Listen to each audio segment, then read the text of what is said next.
দরকার হচ্ছে পলিটিকের জন্য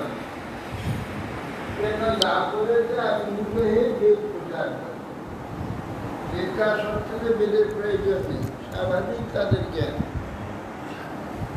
কিন্তু দাপরেতে মলিন হওয়ার জন্যে দাপরেতে আবির্ভূত হয়।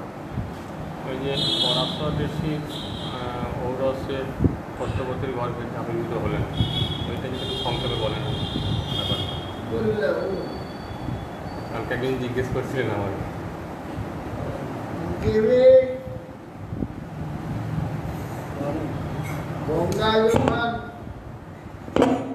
গঙ্গাকে পত্নীরূপে পাওয়ার জন্যে গঙ্গার তীরে একটি সুন্দরী স্ত্রী ঘুরে বেড়াচ্ছিল। শান্তনু তিনি মৃগয়ায় গিয়েছিলেন, স্ত্রীকে বললেন, কে তুমি? বললেন, আমি গঙ্গা, আমি তোমাকে পত্নীরূপে পেতে চাই। কেন না শান্তনু সমুদ্রের অবতার, এই জন্য গঙ্গা তার স্বাভাবিক পত্নী।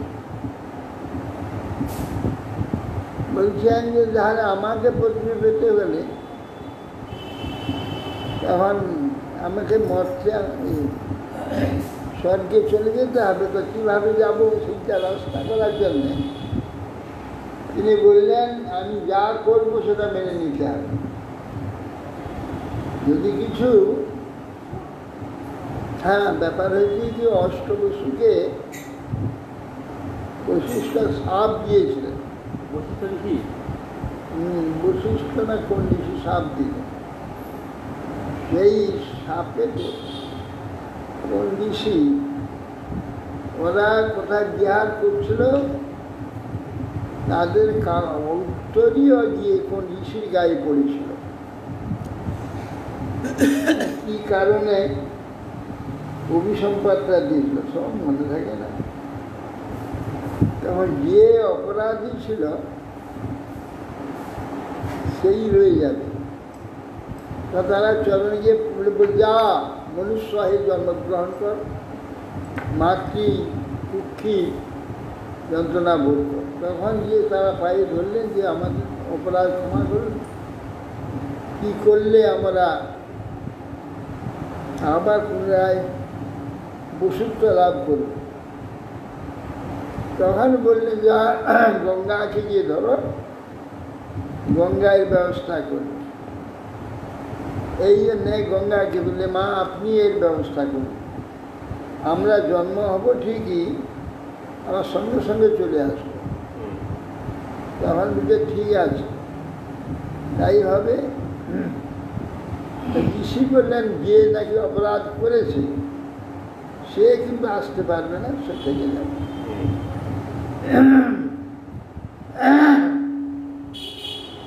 তাই গঙ্গা ঘুরে বেড়াচ্ছিলেন সুন্দরী যুবতীর বেশি। শান্তনু আকৃষ্ট হয়ে বললেন, তোমাকে আমি বিবাহ করব। বলে এক শর্ত, আমি যা করবো আপনি কোনোদিন না বলতে পারবেন, কোনোদিন তার যদি সমালোচনা করেন সেই দিনে আমি চলে আসব। তথা বিবাহ করলেন, কিন্তু গর্ভ হইলে সন্তান জন্ম হইলে নিয়ে গিয়ে গঙ্গার জলে ফেলে দেয়। আর শান্তনু খুব কষ্ট বলতে পারছে, বললে পালাবে। ক্রমে ক্রমে 7টি ছেলেকে ফেলবে, কিছু বলেনি। অষ্টমের বেলায় খুব রাগ হয়ে গেল, তুমি কি নিষ্ঠুর, কি পাষাণী রাক্ষসী, জন্মদে গর্ভে যন্ত্রণা ভোগ করে তুমি সন্তান জন্ম দিলে, একটা সন্তানকেও স্নেহ করলে না, সব জলে ফেলে দিলে। যে মহারাজ, এই সন্তানটি আপনার থাকবে, আমি কিন্তু চললাম।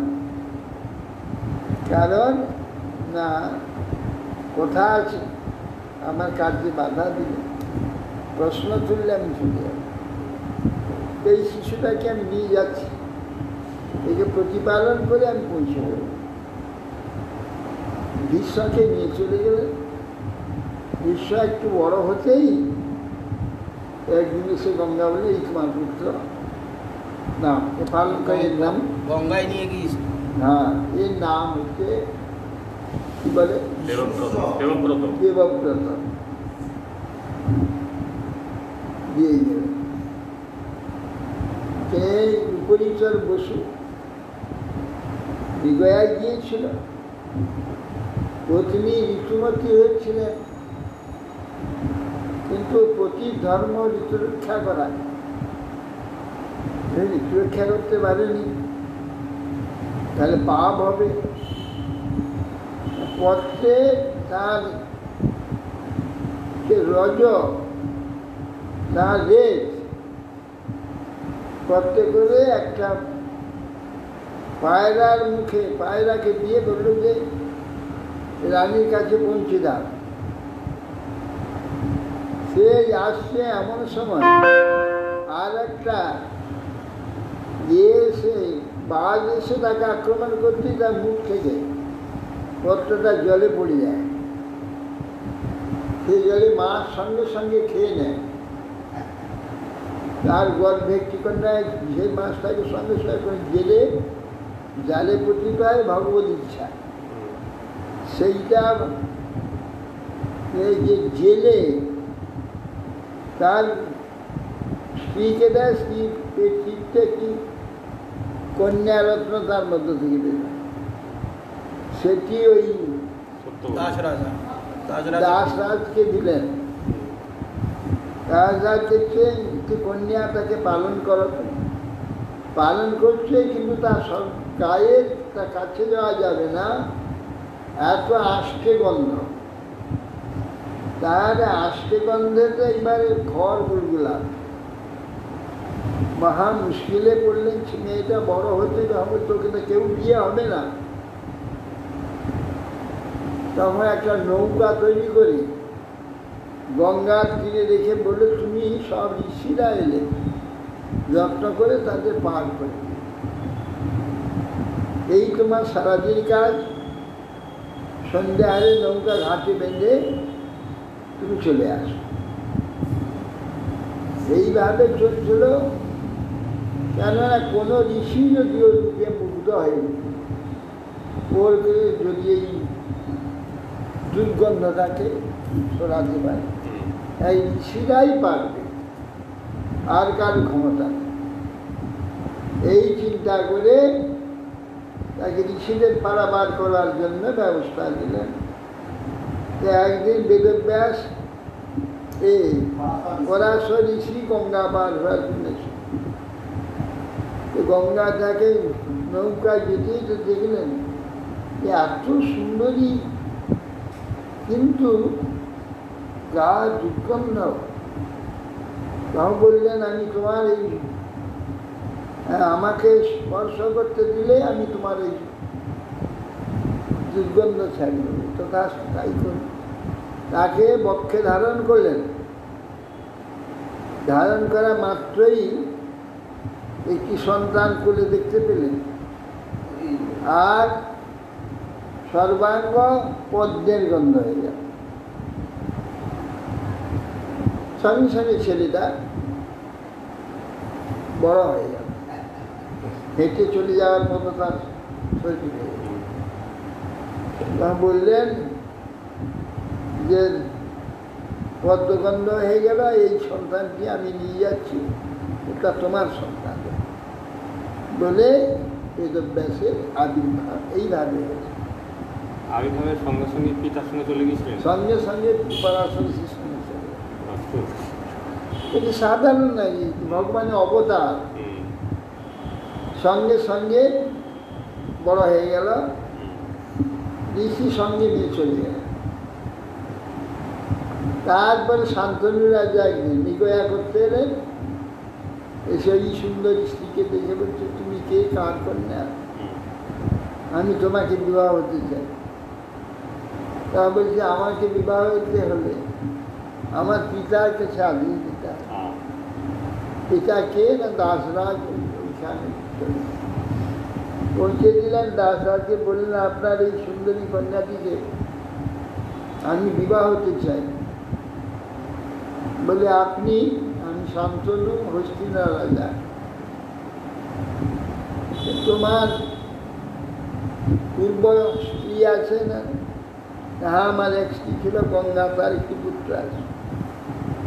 তাহলে তারই তো সেই তো রাজা হবে, আমার কন্যার পুত্র তো রাজা হতে পারবে না, আমি তোমাকে দেবো না।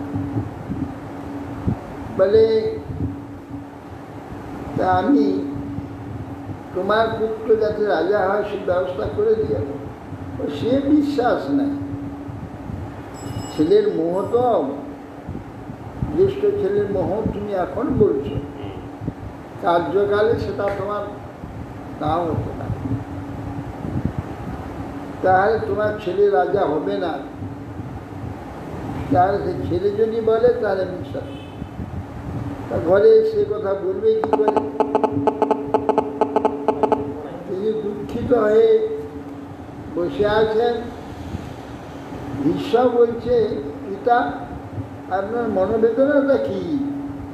আপনার দেখছি যে শুষ্ক বদন, অন্যমনস্ক দেখা যাচ্ছে,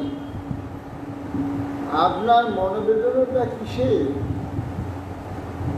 যে বৎস, আমি বিবাহ হতে চাই, গঙ্গা তো তোমার মা তো চলে গেল, তো আমি তো একা রয়েছি, আমার তো স্ত্রী থাকা উচিত।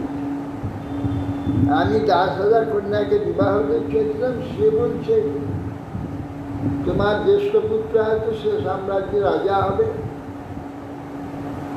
আমি তোমাকে দেবো না কন্যা, তোমার আমার মেয়ের ছেলে তো রাজা হবে না।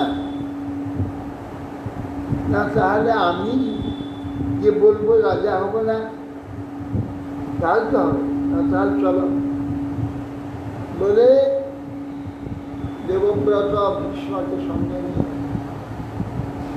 দেবব্রতকে নিয়ে 10,000 কাছে 10,000কে বললেন যে আপনি আমার পিতাকে কন্যা দেন, আমি কথা দিচ্ছি রাজা হব না, প্রতিজ্ঞা করলাম রাজা হব না, আপনার কন্যার ছেলেই রাজা। ঠিক আছে, তোমার কথা অব্যর্থ, তুমি সে কথা রক্ষা করবে আমি জানি, বিশ্বাস আছে, কিন্তু তোমার ছেলে দাবি করবে, যে দাবিটা দুর্যোধন করলো। ওই বড় ভাই তো রাজার অধিকার রাজ্যে, অন্ধ বলে হয়নি, তার ভাই হয়েছে, এবার আমি তো অন্য নয়, তার ছেলে, আমি কেন রাজা হব? এটা তার দাবি ছিল। তোমার পুত্র কিন্তু দাবি করবে যে আমার বাবাই তো ছিল অধিকারী, বলে কারণে প্রতিজ্ঞা করেছিল রাজা হয়নি, কিন্তু আমি রাজা, তখন কি হবে? বলে, আমি প্রতিজ্ঞা করছি জীবনে কোনোদিন বিবাহ করব না, তার হবে আমার পিতার সুখের জন্য আমি আজীবন ব্রহ্মচারী থাকি, কিরকম আর হ্যাঁ, তার এই শর্তে সত্যাবতীর সঙ্গে শান্তনু বিবাহ হয়েছে। তার গর্ভে 2টি সন্তান হয়েছিল, বিচিত্র বিজয় আর চিত্রাঙ্গদ। চিত্রাঙ্গদ নামে এক গন্ধর্ব আছে। গন্ধর্ব, তোমার নাম কি? আমার চিত্রাঙ্গদ। আমি চিত্রাঙ্গদ, তাহলে তুমি আমার নাম নিয়ে এসো, আমার সঙ্গে যুদ্ধ করো, যদি পরাজিত হয় তাহলে আমি আমার নাম ত্যাগ করো, তুমি নাম ত্যাগ করো। এই লড়াই হয়, লড়াই করে চিত্রাঙ্গদের মৃত্যু হয়ে গেল। বাকি বিচিত্র বিজয় কাশীরাজের 3টি মেয়ে, অম্বা, অম্বালিকা, অম্বিকা, 3 কন্যার স্বয়ম্বর সভা, এ কথা শুনলেন। 3 কন্যাকে নিয়ে সে ভাইকে দেবেন বলে ভীষ্ম গিয়ে 3 কন্যাকে হরণ করে নিয়ে এলেন। অম্বা, অম্বিকাকে দুজনকে বিবাহ দিলেন। এই অম্বালিকার বিবাহ দিলেন। অম্বা বলছে আমি ওকে বিবাহ হব না, তুমি হরণ করেছ, তোমাকে আমি বিবাহ হব। বলে আমি তো প্রতিজ্ঞা করেছি আমি বিবাহ হব না। তাহলে আমাকে কেন নিয়ে এলে? আমি তো কাশি শল্যকে ভালোবাসতাম। শল্যকে ভালোবাসতে? হ্যাঁ। ওহো, তাহলে তো আমার ভাইকে তোমাকে বিবাহ দেবো না। পরস্পৃতি, যাকে একবার মনে করে নিয়েছ পতি বলে, সেই পতি দ্বিতীয় আর কেউ পতি হবে না। একবার থেকে ভালোবাসো সেই পতি হয়ে যাবে, সেই লোক হয়ে যাবে। তাহলে আজকের মেয়েগুলো কতগুলো করে পতি হয়? আজকের তাহলে তাদের যে সন্তানাদি হবে, কত ভালো সন্তান হবে। ব্যবহারটাই তো তুমি একবার থেকে পতি বলে মনে করে নিয়েছো, সেই তোমার পতি হয়ে গেছে। আমিও বিবাহ তো হবো না, প্রতিজ্ঞা আমার ভাইকে বিবাহ দেবো না। যাও, চলো তুমি শল্যকে গিয়ে বিবাহ। শল্যের কাছে গেলাম। শল্য বলছি যে তোমাকে হরণ করে নিয়েছে সেই তোমার পতি। আমি পরস্পৃতি কখনো বিবাহ হবো? তোমাকে ভালোবাসলে ঠিকই, কিন্তু ভালোবাসলে কি হবে? এখন তো উপায় নেই। আবার ফিরে এলো, এসে বলল যে আমাকে শল্য বিবাহ হলো না, তুমি হরণ করেছো, তোমাকে বিবাহ হতে। না, আমি বিবাহ হব না। গিয়ে ভীষ্মকে পরশুরামকে ধরল যে আপনার শিষ্য এইরকম অন্যায় করেছে, আপনি তাকে ডেকে বলে দেন যেন সে আমাকে বিবাহ করে, আমার জীবনটা নষ্ট করলো। একে তার ভাইকে আমি বিবাহতে চাই না, সে আমাকে গ্রহণ করেছে, সে আমাকে বিবাহ। তাহলে যদি না বিবাহ হয়ে তা ভাইকেও বিবাহ দেবে না, যেহেতু আমি একজনকে ভালোবেসেছিলাম পরস্পর। তাহলে এখন আমি যাই কোথায়? আপনার শিষ্য যখন আপনার আদেশ শুনবে, আপনি ডেকে ডেকে বলুন, রাখলো ভীষ্মকে। ভীষ্ম আসতে বলে, ভীষ্ম আমি তোমাকে রাখলাম, এই অম্বাকে তুমি বিবাহ করো। বলে আমি অম্বাকে বিবাহ করবো না। কেন না? যেহেতু আমি প্রতিজ্ঞা করেছি পিতার কাছে জীবন বিবাহ করবো না। যে পিতার কাছে প্রতিজ্ঞা করেছ, গুরু আদেশ দিচ্ছে। বলে গুরু আদেশ দিলে কি হবে? গুরু অবলিপ্ত কার্যাকার্য মজানত উৎপথ প্রতিপন্নস্ব প্রত্যাগ বিধীয়তে। গুরু যদি অবলিপ্ত হয়, কুকর্মে রত হয়। গুরুর অবলিপ্ত কার্যাকার্য, কি করা উচিত কি করা অনুচিত এ বিষয়ে জ্ঞান যদি না থাকে, উৎপথ প্রতিপন্নস্ব, যে পথে সাধু পথ যায় সে পথ ত্যাগ করে অন্য পথ যদি ধরে, পরিত্যাগ বিধীয়ত। আপনি কার্যাকার্য সম্বন্ধে অনভিজ্ঞ, আপনাকে তো ত্যাগ করা যাবে না, কিন্তু আপনার যে আদেশকে ত্যাগ করাবে আপনাকে ত্যাগ করবে। আপনার আদেশ আমি ত্যাগ করলাম, এটাই গুরুত্যাগ। এটা গুরুর ত্যাগ হলো।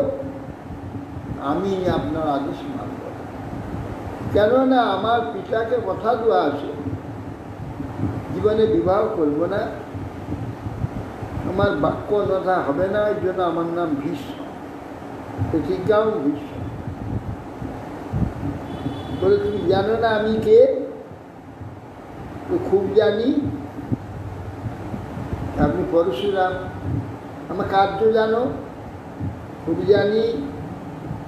কি কার্য বলো তো? কি করেছি আমি? 21 বার ক্ষত্রিয় পৃথিবী করেছেন, জানি আমি। তাহলে বলে ভীষ্ম জন্মালে, তখন যদি ভীষ্ম জন্ম হতো তা হতো না। কি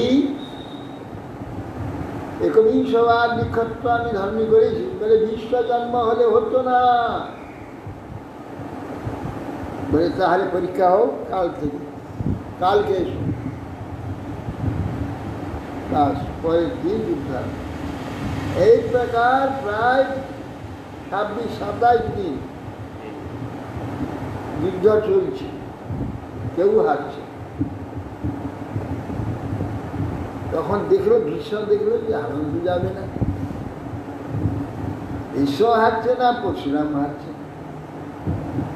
পরশুরাম তখন এই ভীষ্ম তখন প্রস্রাব অস্ত্র একটা আছে, খারাপ অস্ত্র, সেইটা ধরেছে পরশুরামকে পরাজিত করা যায়। তাহলে আর যুদ্ধ করে অস্ত্র ফেলে দেবে। ভীষ্ম অস্ত্রটা নিয়েছে, বলছে ভীষ্ম প্রস্রাবস্ত্র গুরুপতি প্রয়োগ, এরকম বলে উপায় নেই, সেটাই যুদ্ধ করি ওই আপনাকে পরাজিত করা যায়, আমি সেই জন্য আপনাকে পরাজিত করা যায়। প্রস্রাবস্ত্র নিয়েছি, ব্রহ্মা আকাশে প্রকাশ, পরশুরাম পরাজিত হয়ে যাও, অস্ত্র ত্যাগ করো। শিষ্যের কাছে গুরুর পরাজয়, গুরুরই জয়। শিষ্য তার মন্ত্রের দ্বারা তাকে পরাজিত করছে, জয়টা গুরুরই হবে। তখন শিষ্য অম্বা ক্রুদ্ধ হয়ে অগ্নি প্রজ্বলিত করে অগ্নিতে প্রবেশ করলো, প্রতিজ্ঞা করে বলছি, বিশ্ব আমি তোমার মৃত্যুবান হব, তোমাকে তোমার মৃত্যু হবে আমার বলে অগ্নিতে বলে। দ্রুপদের পুত্রকে জন্ম হলো শিখণ্ডী, নপুংসক পুত্র, নপুংসক পুত্র হল। এই হলো ইতিহাস। ব্যাসদেব এইভাবে আবির্ভূত হয়েছে কৃষ্ণ দ্বৈপায়ন বেদব্যাস। ব্যাসদেবেই তো বিচিত্র বীর্য আর পাণ্ডুকে জন্ম দিয়েছে।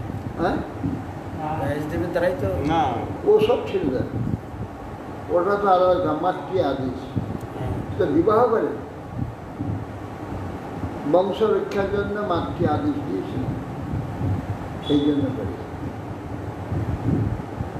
ওই জন্য কৃষ্ণ দ্বৈপায়ন বেদব্যাস হচ্ছে জগৎগুরু, ভগবানের বেদ ও জ্ঞান শক্তি অবতার, সত্যাবেশ। সেই জ্ঞান সমস্ত বিশ্বে বিস্তৃত করেছেন বেদব্যাস।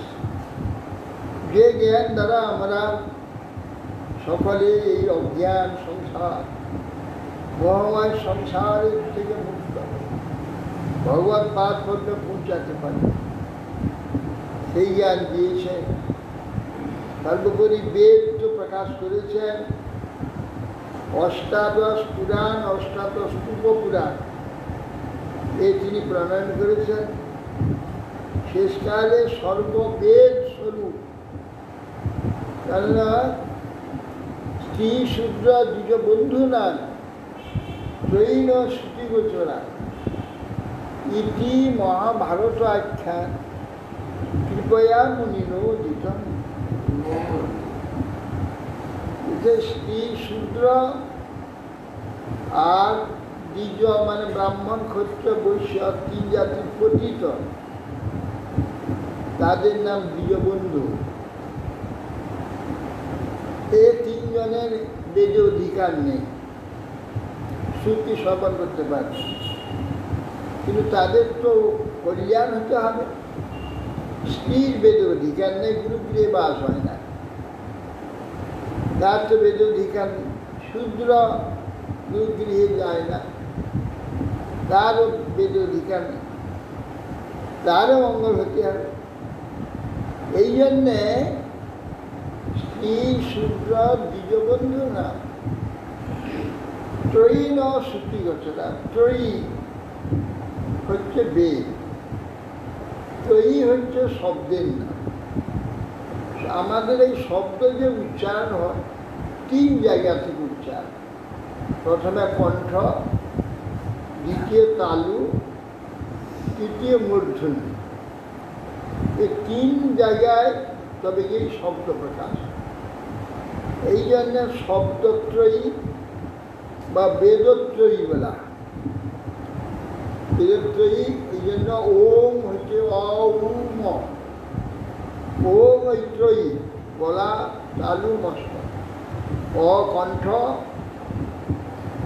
উ হচ্ছে তালু, ম হচ্ছে মূর্ধন্য। এই জন্য শব্দত্রয়ী।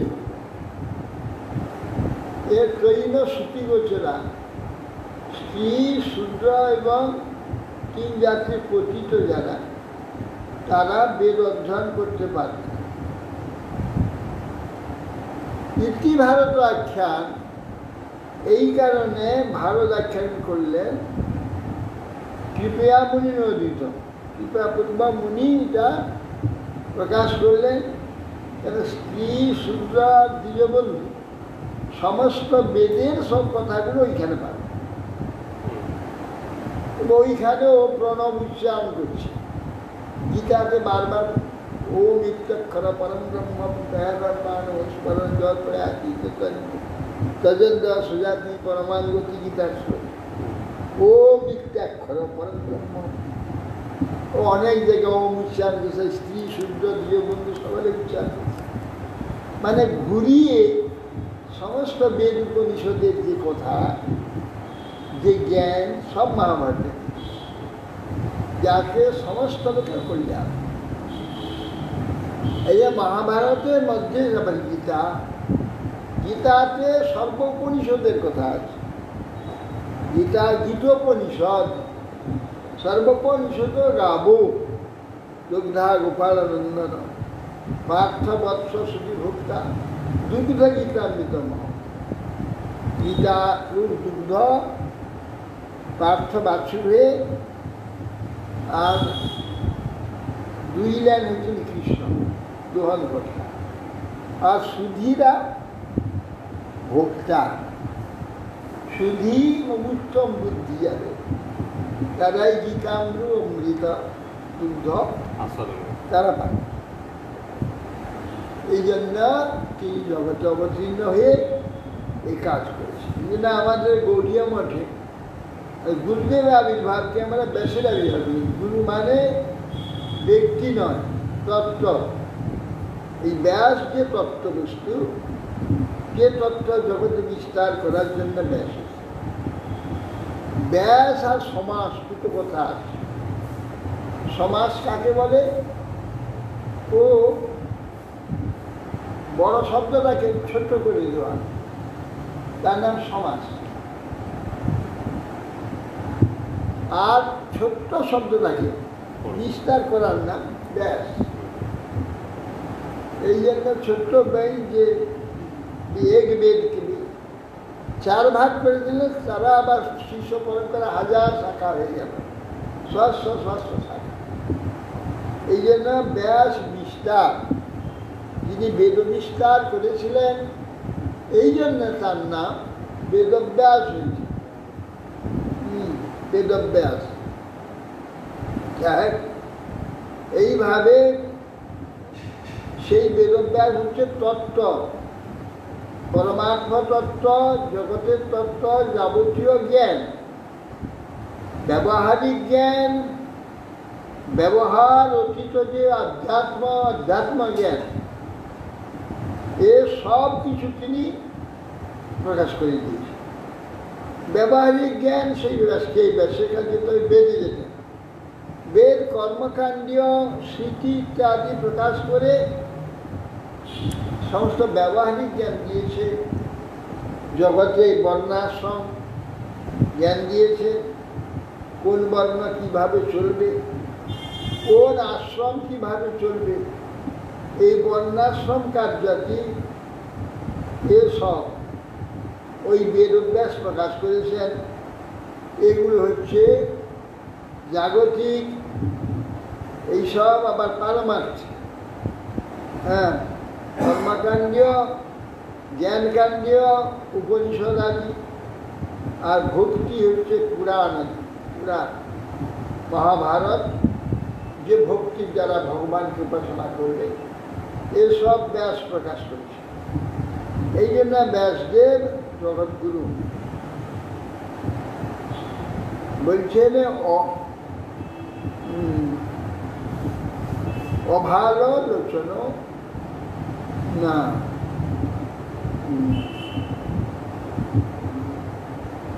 অচতুর বদন,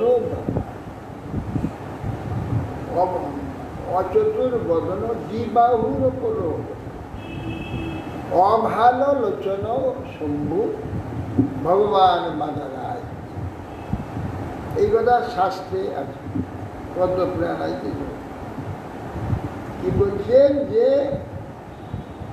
অচতুর বদন ব্রহ্ম, চারটা মাথা নাই কিন্তু ইনি ব্রহ্মা। ব্রহ্মার যাবতীয় কার্য জগৎ কিভাবে প্রকাশ হবে এটা উনি করেছেন বেদে। ব্যাসদেব বেদ থেকেই বিশ্ব প্রকাশ হয়েছে। তাহলে চারটা মাথা নেই বটে, কিন্তু তিনি ব্রহ্মার কাজ করেছেন। অচতুর বদন ব্রহ্মা। আবার হরি জীবকে পালনই শক্তি, জীব কীভাবে পালিত হবে, রক্ষিত হবে, বেদে সে সমস্ত উপনিষদাইতে কীর্তন করেছেন, তার দ্বারা জগৎ পালিত। অচতুর দ্বিবাহু নপর, চার হাত নাই বটে, দুটি হাত, কিন্তু ইনি হরি, বিষ্ণু, বিষ্ণু কার্য করে। ও ভালো লোচন শম্ভুর, শম্ভুর হচ্ছে ভালে লোচন আছে। ভাল শব্দ একটা কপাল, একটা চোখ আছে, ত্রিনয়ন। শম্ভুর ত্রিনয়ন কেন হলো? আর দেবীর ত্রিনয়ন, দুর্গা, কালী, এটা ত্রিনয়ন। কিন্তু এত অসংখ্য দেবী আছে, কারো কিন্তু ত্রিনয়ন।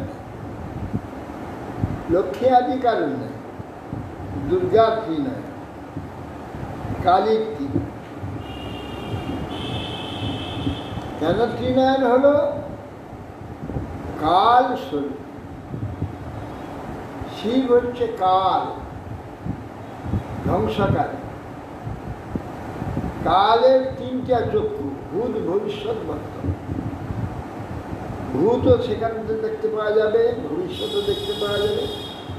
উনি ভীত দেখছেন, ভবিষ্যৎ দেখছেন, আর বর্তমান দেখছেন। তিন কাল সব দেখছেন, তিনটা লোচন। কাল দেবী সেও কাল, কালীর স্বরূপ কাল, ওই যে তারও ত্রিনয়ন। অভালো লোচন শম্ভু, এনার কপালে এখন চোখ নাই, না থাকলে শম্ভুর যে কার্য, সে কার্য করে। শম্ভু যে বিশ্বপাল, বিশ্ব নাশ করে। কিভাবে নাশ হবে বিশ্ব, কি করলে নাশ হয়ে যাবে, কি করলে ধ্বংস হবে, সব বর্ণনা করে সেইভাবে চললে নাশ। এই জন্যে ব্যাসদেবের এত যোগ্যতা। ব্রহ্মা, বিষ্ণু, মহেশ্বর, এই ত্রিদেবের যোগ্যতা আমরা ব্যাসদেবের পেয়েছি। আর সেই ব্যাসদেব হচ্ছেন জগৎগুরু। জগৎগুরু ব্যাসদেবের আজ আবির্ভাব। কিন্তু আজকে অন্যান্য সম্প্রদায়ের সকলে গুরুদেবের পূজা আছে। আজ গুরু পূজার দিন, সর্বসম্প্রদায়ের গুরুকে আজ পূজা করে, গুরু তত্ত্বের পূজা। আর আমরা করি গুরুদেবের আবির্ভাবে গুরুকে পূজা করি। সেই ব্যাস ও তত্ত্ব আবির্ভূত হয়েছে। অতএব সেই জন্যে আজকে গুরু পূজা তিথি বলা হয়। এই জন্য এই পূর্ণিমাতে ব্যাসদেব আবির্ভূত হয়েছিলেন, এই কারণে আজকে গুরু পূর্ণিমা তিথি বলা হয়। আর আজকে কৃষ্ণ দ্বৈপায়ন বেদব্যাস পূজা, পূজা আজকে ব্যাসের পূজা করা হয়। ব্যাসের পূজার দিন গুরু পূর্ণিমা। আর আজকে চাতুর্মাস্য ব্রত যারা পূর্ণিমা থেকে পূর্ণিমা করেন, এটা আজকে। আরে দ্বীপে আবির্ভূত হয়েছিল না, কৃষ্ণ দই পান, কৃষ্ণ গায়ের রং ছিল কৃষ্ণ রং। দই পান, দ্বীপে এই জন্যে আজকে থেকে চাতুর্মাস্য ব্রত আরম্ভ। 4 মাস দেবতারা আমাদের শরীরে থাকেন, তারা এই 6 মাস রাত সময়, এটা দক্ষিণায়ন আরম্ভ আজকে থেকে, একাদশী থেকে শুরু। সেই জন্য দক্ষিণায়নে সূর্য কিন্তু দক্ষিণ দিকে চলছে, এখন উত্তর দিকে যাচ্ছিল, এবার দক্ষিণ দিকে আসছে। এই জন্য তার দক্ষিণায়ন, রাত্রি দেবতাদের রাত্রি। এই জন্য রাত্রিতে তারা ঘুমাবেন, আমাদের শরীরে ঘুমাবেন। আমাদের শরীরে কফ, পিত্ত, বাত, এই 3টি ধাতু আছে।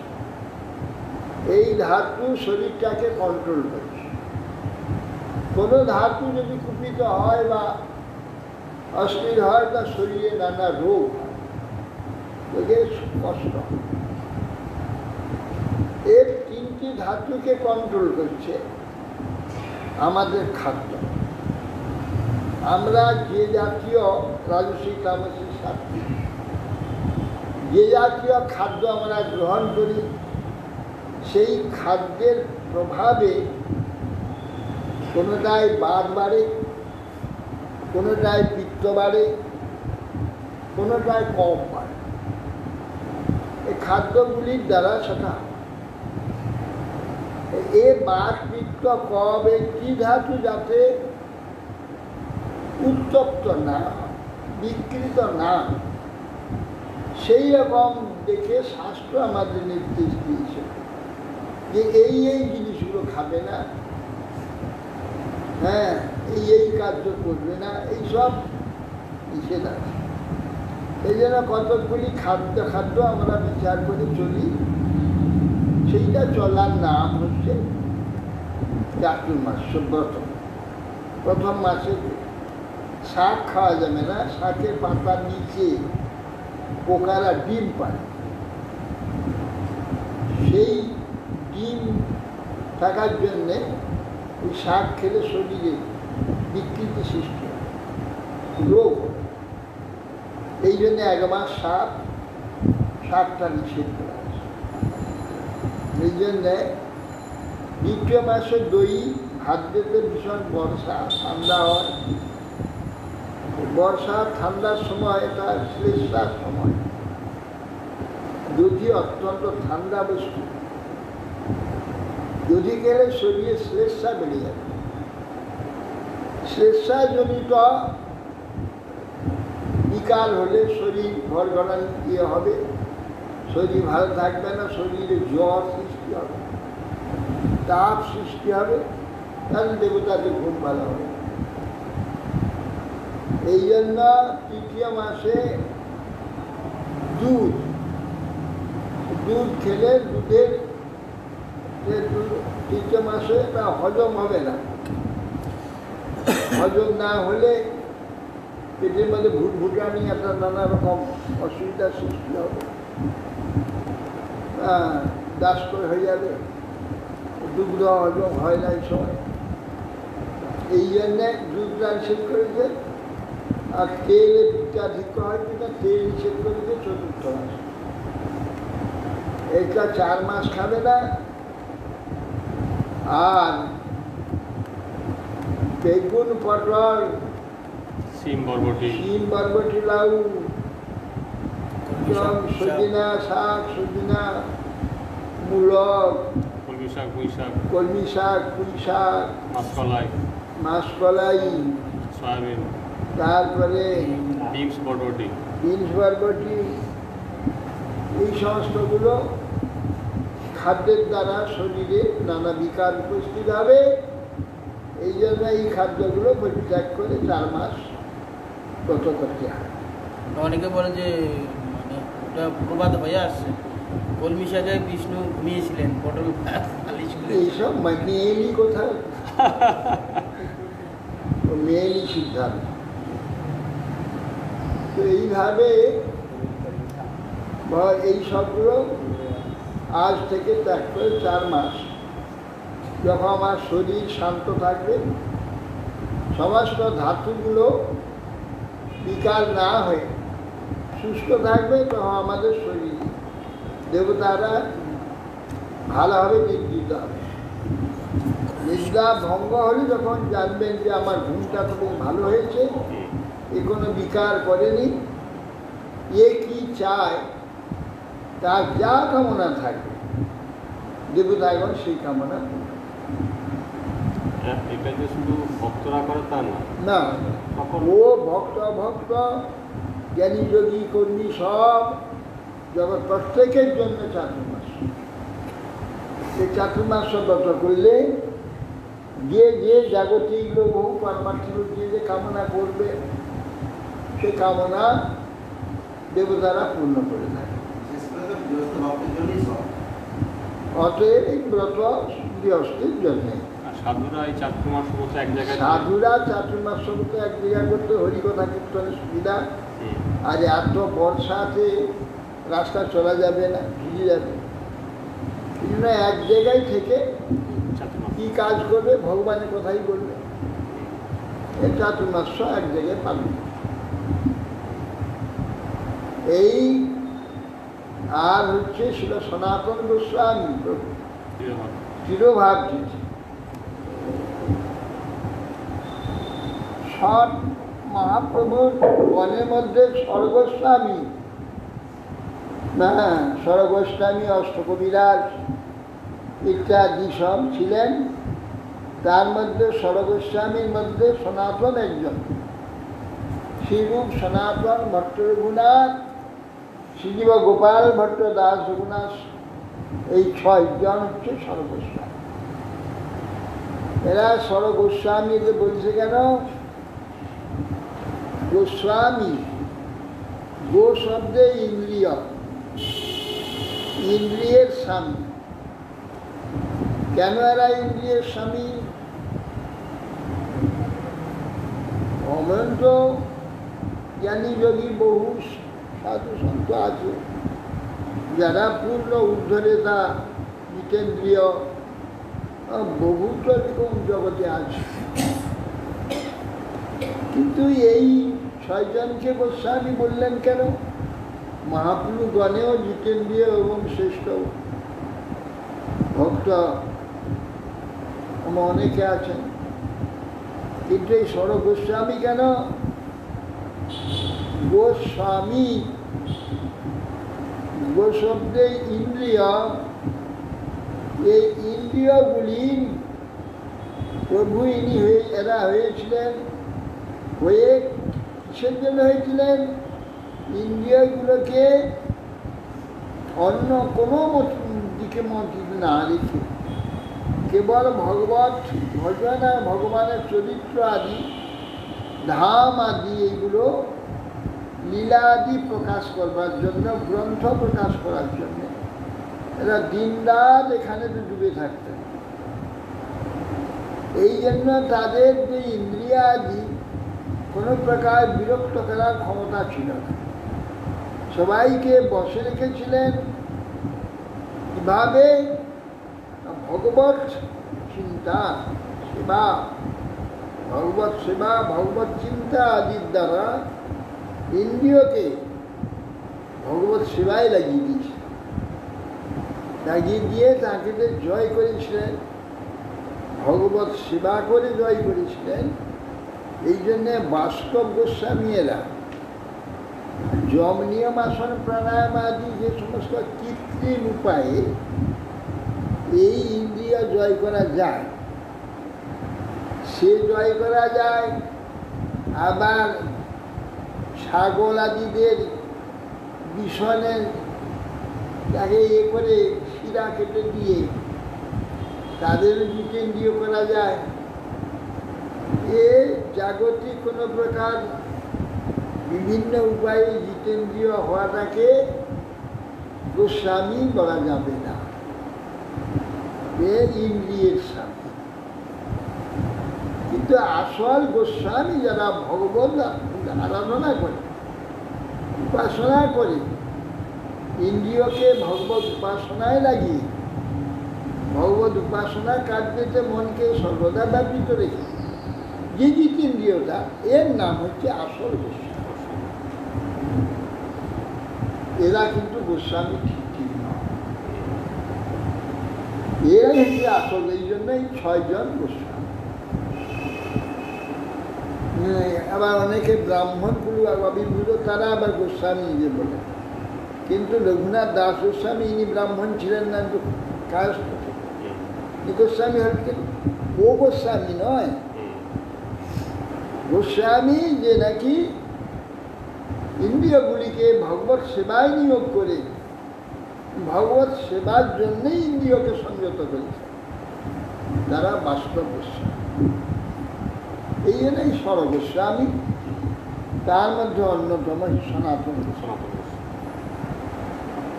সনাতন গোস্বামী ইনি কুমারদেব তার কনৌজে এদের বাড়ি ছিল। রাজীসুর বৌদ্ধ ধর্ম দাঁড়িয়ে দেওয়ার পরে হিন্দু ধর্ম যখন প্রচার করে জগতে স্থাপন করলে, যখন বৈদিক ধর্ম শঙ্করাচার্য, তারপরে তখন এই পশ্চিমবাংলা তো সবসময় আগে আগে চলে, আগে সব বৌদ্ধ হয়ে গেছে, প্রায় ব্রাহ্মণ সব বৌদ্ধ হয়ে গেছে, অল্প স্বল্প ব্রাহ্মণ ছিল, তারা আবার মূর্খ হয়ে গেছে। ব্রাহ্মণীয় যে গুরুকুল আদি ছিল না, এই জন্য এরা কিছু কর্মকাণ্ড জানে না। রাজীশুরের ইচ্ছা হলো, যখন তিনি রাজা হয়েছেন এই পশ্চিমবাংলা, এই বঙ্গদেশে, তিনি বিরাট এক যজ্ঞ করতে ইচ্ছা। সেই যজ্ঞ করতে হলে ব্রাহ্মণ কোথায় পাবে এখানে? তখন এই কান্নকুব্জ থেকে 4 জন ব্রাহ্মণ, 4 জনে কায়স্থ নিয়েছে, তাদের সেবক হয়ে কায়স্থ কার্য নিয়েছে। তাদের মধ্যে এই কুমার দেব সেই ব্রাহ্মণের একজন ব্রাহ্মণের বংশেতে আবির্ভূত হয়েছিল কুমার দেব। তিনি বাকলা চন্দ্রদ্বীপ নামে যশোহর জেলায় বাকলা চন্দ্রদ্বীপ, ওইখানে তাদের বাসস্থান ছিল। সেখান থেকে হোসেন শাহ বাদশাহ চাকরি করতেন। এর বংশসূত্র বংশ পরম্পরা ক্রমে চাকরি করতেন। সনাতন গোস্বামী অত্যন্ত বুদ্ধিমান ছিলেন। ইনি হোসেন শাহ বাদশাহ চাকরি করতেন, তিনি মহামন্ত্রী আর কোষাধ্যক্ষ ছিলেন রূপ গোস্বামী, টাকা পয়সা লেনদেন। সনাতন গোস্বামী মহাবুদ্ধিমান, কে ফকির হাত দেখে বলেছিল, দেখো এই সনাতন গোস্বামী যতদিন তোমার সাম্রাজ্যে থাকে ততদিন তোমার রাজ্য থাকবে, সনাতন চলে গেলে তোমার রাজ্য থাকবে। তাই হয়েছিল। হয় সনাতন গোস্বামী মহাপ্রভু যখন এই রামকেলি গিয়েছিলেন, বৃন্দাবন যাওয়ার রাস্তা তো এই দিক দিয়ে, এই পাশ দিয়েই সোজা বৃন্দাবন যাবে। আর রামকেলি তো সে তো উত্তর দিকে, উত্তরবঙ্গে রামকেলি, মালদহ, সেদিকে বৃন্দাবন কোথায়? বৃন্দাবন তো পশ্চিমে, এখানে পশ্চিমে। মহাপুরুষ চললেন ওই দিকে। কেন? রূপ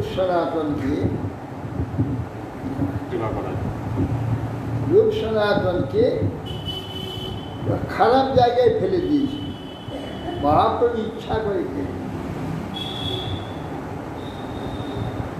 বুদ্ধি পাকা হওয়ার জন্য, সিদ্ধান্ত পাকা হওয়ার জন্য ও দুস্থানে না ফেললে হবে। এক ধারা জ্ঞানেতে কোনো সার্বিক দর্শন মিলবে না। শুধু উত্তম ধারায় চলেছে, অধম ধারা জানে না, তাহলে সার্বিক দর্শন হবে না। ভগবান সেই জন্য তাদের ফেলে দিলেন মুসলমানের কর্মচারী করে। জন্ম হয়েছে উত্তম কুলে, এই উত্তমগুলো জানেন তার রক্তে আছে। অধমের তো রক্ত নেই, আর অধমের তো সঙ্গ নেই। এই জন্য মুসলমান কর্মচারী হয়ে গিয়ে দুই দর্শনটা পরিপূর্ণ জ্ঞান লাভ, সার্বিক দর্শন। এই সার্বিক দর্শনের উপরে প্রস্ফুটিত হবে অধ্যাত্ম জ্ঞান। অধ্যাত্ম জ্ঞান তবে গিয়ে প্রাপ্ত হবে। সেই জন্য ওইখানে ওদের জন্ম দিয়ে ওই দিকে পাঠিয়ে দিয়েছে, ওইখান থেকে উদ্ধার করবার জন্য। সেই জন্য স্বয়ং মহাপ্রভু ওই দিকে চলে। কেউ বুঝতে পারছে না মহাপ্রভু এই দিকে যাচ্ছে কেন। রামকেলিতে শুনতে পেলেন যে একজন সাধু এসেছে, কেন সাধুর সঙ্গে তো দেখা করতে হবে, এরা তো উদ্গ্রীব হয়ে আছে। এই যন্ত্রণাময় মৃচ্ছ সঙ্গ কি করে ঠিক উদ্ধার করে, এরা সর্বদাই চিন্তায় আছে। সেই সময় শুনতে পেলে যে এখানে সাধু এসেছে, রাত্রেতে ছদ্মবেশে। এরা দুজন ওইখানে গিয়ে উপস্থিত। দাঁতে খড় নেই, চরণে শ্বাসটাকে পরিপাত দিয়ে দুই ভাই। প্রভু বলছে, ওঠো, মঙ্গল হলো তোমাদের চিন্তা নেই। তারপরে সব দুঃখের কথা জানালো যে আমরা কুমার দেবের বংশের পুত্র হয়েছি, এইভাবে আমাদের বংশের ধারা হচ্ছে রাজকর্মচারী। আমরা রাজকর্মচারী হয়েছি, ওই ম্লেচ্ছদের সঙ্গে খাওয়া দাওয়া ওঠা বসা সব জীবনটাকে প্রতিদ্বন্দ্বময় করে দিয়েছি। এর থেকে আমাকে কি করে উদ্ধার করবেন? উদ্ধার করবেন। তখন মহাপ্রভু সব উপদেশ দিলেন, দিয়ে শেষে বললেন, পরম ব্যাসিনী বিনারী ব্যাগ্রাপী গৃহকর্মস তমেব আস্বাদয় আস্বাদরন্তর নবসঙ্গর সার। বলছেন যে পরপুরুষে আসক্ত যে স্ত্রীগুলি সারাদিন স্বামীর ঘরে কার্য খুব উৎসাহের সহিত করে, খুব ছুটে ছুটে খুব ভালো করে করে, যাতে স্বামী না বুঝতে পারে যে তার অন্যায় বিলাস আছে। আমাদের এর মতো কত কাজ করতো, কত সেটা যদি কত দেখানো, দেখা থেকে কত এইসব পরব্যাসিনী নারীর এই সমস্ত পতিকে দেখানো যে কীরকম আমি এইখানে কত আমার আসন, কত প্রীতি আমার আমি দেখে দেখি। তমেব আস্বাদয়ন্ত, সে সারাদিন এই যে কাজ করছে কোন রসে করছে, তার ভিতরে একটা রসের শোধ চলছে। কখন দেখা হবে, কখন দেখা হবে, কখন দেখা হবে, ওই পর পুরুষের সঙ্গে সেই রসের স্রোত একটা ভিতরে তো চলছে। সাধারণতঃ নবসঙ্গের রসায়ন, এই নবসঙ্গের যে রসায়ন, যে রস, এটা স্রোত চলছে, তোমরা এইভাবে থাকো বলে মহাপ্রভু আবার সেখান থেকে ফিরে সোজা একবার পুরী চলে গেল, আর বৃন্দাবনে গেল সনাতন উদ্ধার করে। এই সনাতন গোস্বামী রাজরাজ্য ছেড়ে দিয়ে শরীর অসুস্থ করে দিয়ে ঘরে বসলেন। কিছুদিন পরে হকিম একজন পাঠালেন, হুসেন সাহেব দেখো তো মন্ত্রী কি হয়েছে। গিয়ে দেখে ব্রাহ্মণদের নিয়ে ভাগবত আলোচনা করছে। এবার যে ওই তো ভালো আর সুস্থ শরীর, শাস্ত্র আলোচনা করছে, তার রোগ কোথায়? তাই নাকি? এটি সেবক নিয়ে হোসেন সাহেব হঠাৎ এসে উপস্থিত। উঠে সকালে তখন আহ্বান করে বসতে, তোমাকে নিয়ে আমার রাজ্য আর সমস্ত কার্য, আর তোমার বড় ভাই সে তো ইয়ে করে বেড়ায়, লুটপাট করে বেড়ায়, দস্যু ব্যবহার, এই দস্যু কার্য করে, জীব হত্যা করে, মৃগয়া করে, সে তো রাজ্যে কিছু বোঝে না। আর তুমি আমার সমস্ত কাজ নষ্ট করে এখানে বসে রয়েছ, রাজ্য চলবে কি? বলে আমার দ্বারা আর হবে না, অন্য কাউকে দেখো। বলে তা হবে না, তোমাকেই করতে হবে। এই বাদ হয়েছে, সনাতনকে বেঁধে নিয়ে গিয়ে কারাগার ঢুকে। তখন কারাগার থেকে কী করে নিষ্কৃতি পাবে? তো রূপ গোস্বামী সেই সময় বেরিয়ে পড়েছে। ওই চিঠি দিয়ে জানিয়েছিলেন যে মুদি ঘরে 10,000 স্বর্ণ মুদ্রা আছে, তুমি এই দিয়ে বলবে যে তখনকে জেলখানার ভিতরে কোনো জল ব্যবহারের ব্যবস্থা, পায়খানা আদি ছিল না। তো সকালে সবকে ওই সমস্ত জেলখানা নদীর ধারে হতো, গঙ্গার ধারে জেলখানা ছিল, আর বিরাট বেড়া ছিল। এই বেড়া দিয়ে গিয়ে ওখানে গঙ্গার ধারে পায়খানা আদি করবে, করে গঙ্গার স্নান করবে, স্নান চলে আসবে, বা সারাদিনে কাজ হয়ে যাবে। এই জন্যে নিয়ে যায় এই প্রকার। আর সব হাতে লোহার ইয়ে থাকবে, এই অতটুকু ফাঁক থাকবে, লোহার বেড়ি, এই লোহার চেন, পায়ে দুটো বেড়ি দিয়ে সে চেন থাকবে, ছোট ছোট, আস্তে আস্তে চলতে পারবে। সাঁতরে পালাতে পারবে, সাঁতরে পালাবার চেষ্টা করলে একটু ডুবে মরে যাবে, আর উঠতে পারবে। তা বলবে যে আমি এদেশে থাকবো না, চলে যাবো মক্কা। বাদশাহ জিজ্ঞাসা করলে বলবে যে স্নান করতে গেছিল গঙ্গায়, দারুকা সহ ডুবি থাকে, এই দেশে থাকবো না, আমি দেখতে পাবে না, তোমাকে ধরবে না, এটা মক্কা চলে যাবো। এইভাবে তার মন শান্তি হলো না। 7,000 স্বর্ণ মুদ্রা দেখালো, এটা দিয়ে তুমি পার করে দাও, তোমার পূর্ণ অর্থ হবে। 10,000 যখন দিল তখন প্রসন্ন হলো।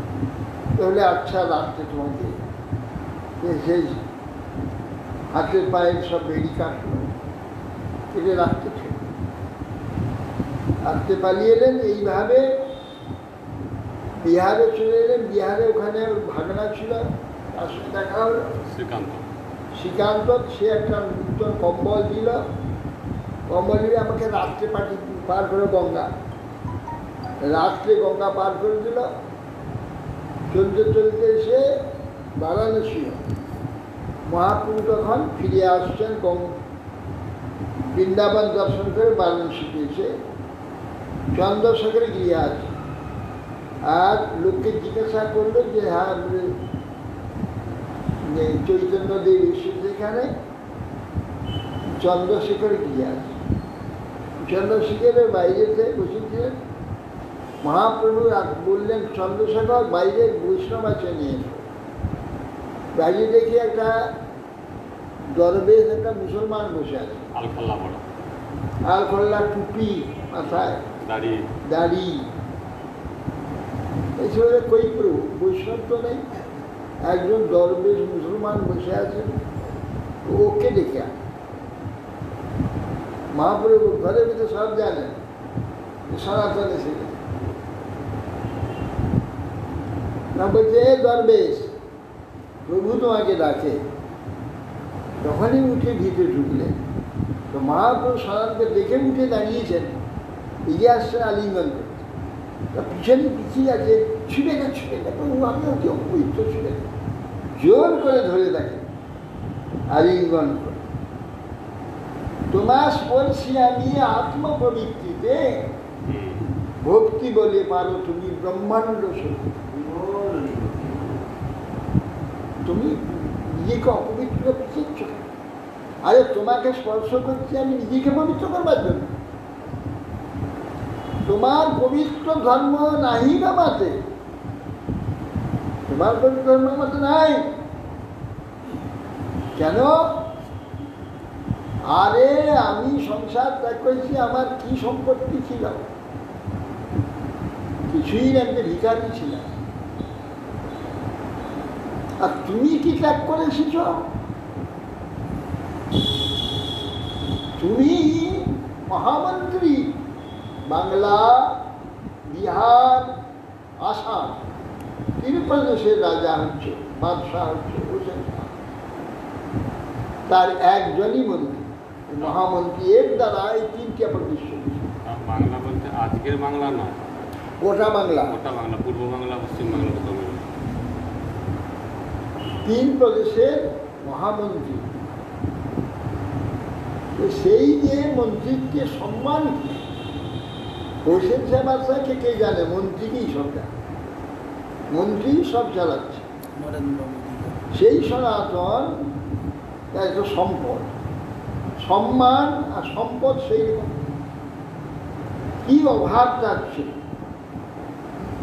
তিনি সেইগুলো কৃষ্ণ সেবার জন্য, কৃষ্ণ ভজনের সব ত্যাগ করে চলেছে। এই জন্য বলছেন যে তোমার স্পর্শী আমি আত্মপবিত্র। ভক্তি বলে পারো তুমি,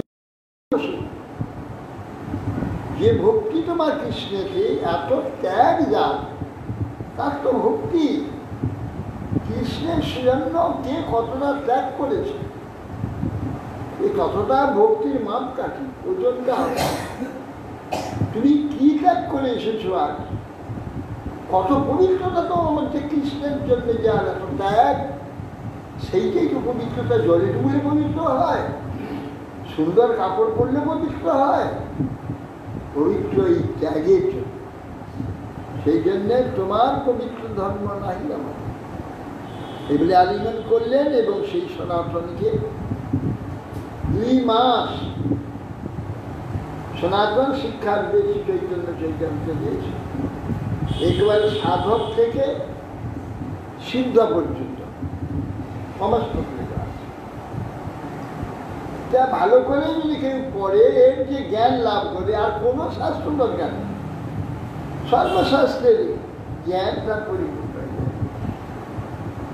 অতএব সেই জন্যে এই সনাতন গোস্বামী এইভাবে মহাপ্রভু ইত্যাদি ছিলেন। তিনি বিভাগ ভাগবতামৃত লিখেছেন, দুটা যেটা নাকি সাধকের একবার নিচ থেকে শ্রেষ্ঠ চরম পর্যন্ত, ধামের অত্যন্ত নিচ থেকে এবার চরম পর্যন্ত, এই দুইটা দেখিয়েছে ওই ভাগবতামৃত। আর হরিভক্তি বিলাস, যেটা বৈষ্ণবরা কীভাবে চলবে, তারা কীভাবে সাধন, তারা কীভাবে ব্রতাদি করবে, সেটা প্রকাশ করেছেন হরিভক্তি সনাতন গোস্বামী। এগুলো সুন্দরভাবে সাজিয়েছেন গোপাল ভট্ট গোস্বামী। এছাড়াও আরও বহু গ্রন্থ এবং টিকা আদি তিনি করেছেন, মহাপণ্ডিত ছিলেন। সর্বশ্রেষ্ঠ তিনি স্বরগোস্বামীর মধ্যে একজন সনাতন গোস্বামী ছিলেন। তার কথিত এই যে চৈতন্য চৈতন্যকে শিক্ষা, তার জন্য যেসব শিক্ষা প্রভু দিয়েছিলেন, এবং তিনি যেসব শিক্ষা গ্রন্থের মাধ্যমে জগতে প্রচার করে গেছেন, সেই সব আমাদের জীবন, পারমার্থিক জীবন, সেই সব জীবন যেন আমরা লাভ করে আমরা কি জন্ম জন্ম কৃতার্থ হতে পারি। আজকে সেই সনাতন গোস্বামী ভাগবতে প্রার্থনা প্রসন্ন হয়ে তার যেসব শিক্ষা আমাদের হৃদয়েতে সর্বদা স্ফুলিত হয়ে জাগরুক থাকে। বঞ্ছা কর্মকর একটা ভাগবতের শ্লোক পাঠ করলে বৈজ্ঞানিক ভবনে গুরু পূর্ণিমা তো। হ্যাঁ গুরু পূর্ণিমায় একটা ভাগবতের শ্লোক পাঠ করলে হতো। ভাগবতে একটা শ্লোক পাঠ করবো। আজকে দিনে তো ভাগবত পাঠ করবো। একটা শ্লোক ব্যাখ্যা না করলে হবে মুখে। সুখোবাচ ভরতস্তু মহাভাগবত যদা ভগবা ভাগবতার অবনীতল পরিপালনায় সিঞ্চিত তদনুশাসন পরহ পঞ্চজনীন বিশ্বরূপবিহিতরম উপজয়।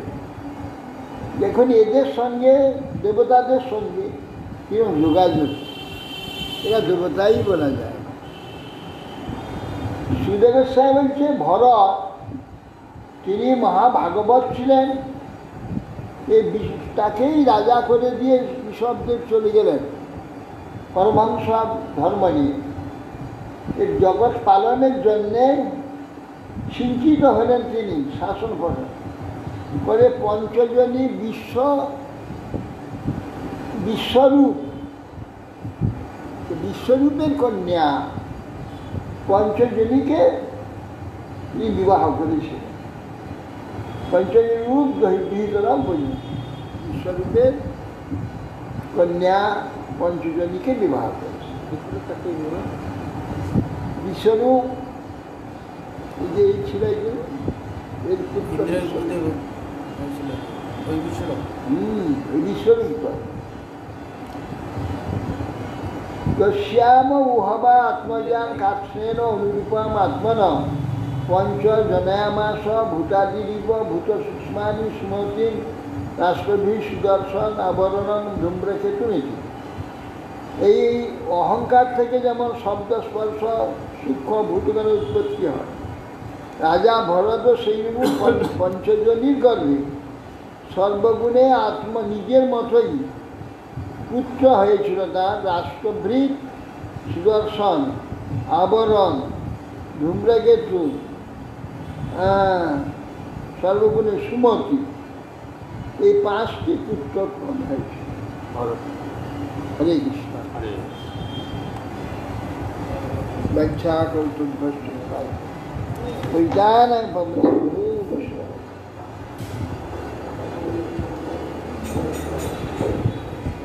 জ্ঞানী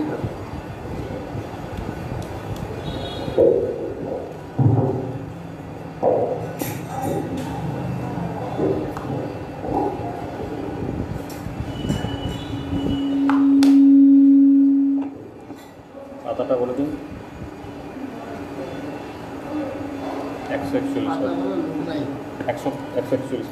141 পাতা। কে পরে কীর্তন দেখে বাবা যে আনিল প্রেম ধন করুণা প্রচুর, যে আনিল প্রেম ধন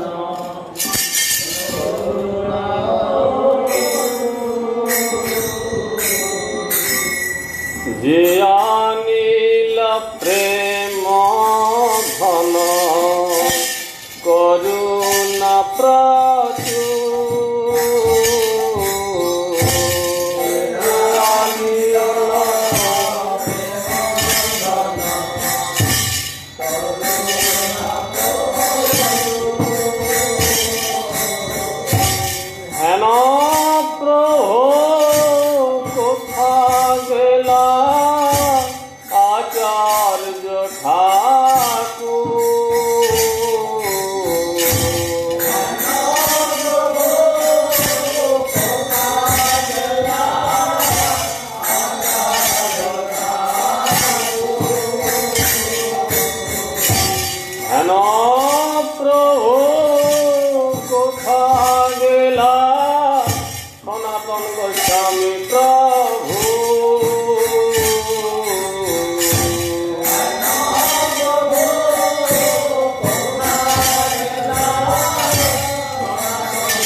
তাহামর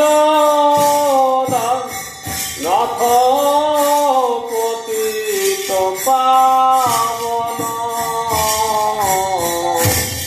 তাহা দাস রঘুনাথ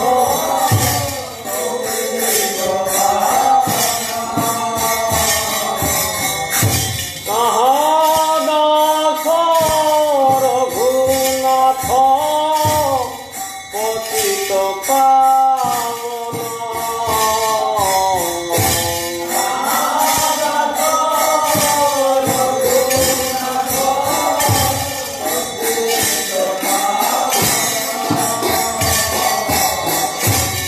তাহামর ভট্ট যুগ তাহা কবিরাজ তাহামর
Hare Rama